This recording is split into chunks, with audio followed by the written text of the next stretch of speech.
یعنی ایک بچی اگر گھر سے جاتی ہے تو ماں باپ عام طور پہ فکر نہیں کرتے کہ کہاں جا رہی ہے، کس کے ساتھ جا رہی ہے، اور اگر اس کی کسی کے ساتھ دوستی ہو جاتی ہے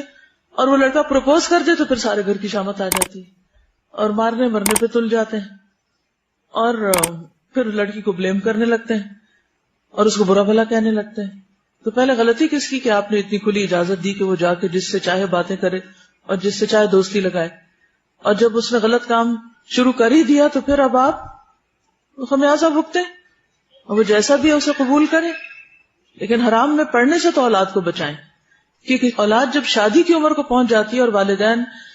کے پاس کوئی رشتہ آتا ہے جس کے اندر کوئی خاص ایسا عیب نہیں دینی اعتبار سے، اخلاقی اعتبار سے، اور وہ اس کا نکاح نہیں کرتے،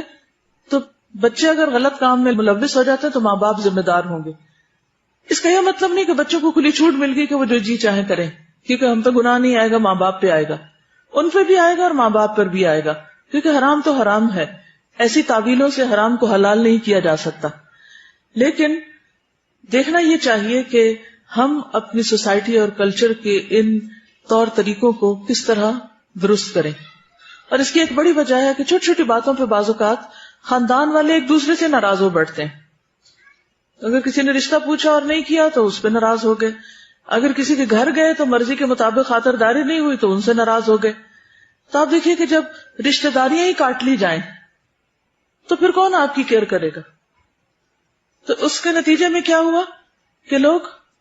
لمبے چوڑے خاندانوں کے باوجود بھی آئسولیٹڈ ہیں اور اکیلے ہیں اور کوئی ایک دوسرے کو پوچھنے والا نہیں رہا. پھر کہتے ہیں کہ خون سفید ہو گیا. تو یہ سوچنا چاہیے کہ ریڈ سیلز ختم کیوں ہوئے اور اس کا علاج کیا ہے. ہمارے ہاں تو اب یہ بھی ختم ہو گیا ہے کہ کسی خاندان میں کوئی کنواری نوجوان لڑکی ہے تو اس کی بھی کوئی فکر کرے. ایک وقت تک یہ بہت زیادہ، یعنی کہ فیملیز کے اندر یہ چیز بہت زیادہ تھی کہ اگر کوئی بچی جوان ہے تو سارا خاندان اس کی فکر کرتا تھا. یعنی والدین تو کرتے ہی تھے، پھپھی، خالہ اور دور پار کے بھی رشتہ دار، ہر ایک کو فکر ہوتی تھی. لیکن اب تو بعض کیسز میں یہ دیکھا گیا کہ ماں باپ کو بھی فکر نہیں رہی، جو کہ ایک بہت ہی تکلیف دہ بات ہے. کیونکہ بعض بچیاں اس بات کی شکایت بھی کرتی ہیں کہ ان کے پیرنٹس ان کے شادی کی فکر نہیں کرتے، یا کرتے بھی ہوں گے تو ان پہ ظاہر نہیں کرتے، یا پھر رشتے آتے ہیں تو قبول نہیں کرتے، کیا سوچ کر کہ یہ ان کے معیار کے مطابق نہیں. کیونکہ معیار ہم نے بہت ہی اونچے رکھ لیے، کیونکہ محبت دنیا کی بسی دل میں، چھوٹی موٹی بھی کسی انسان کے اندر کمی بیشی ہو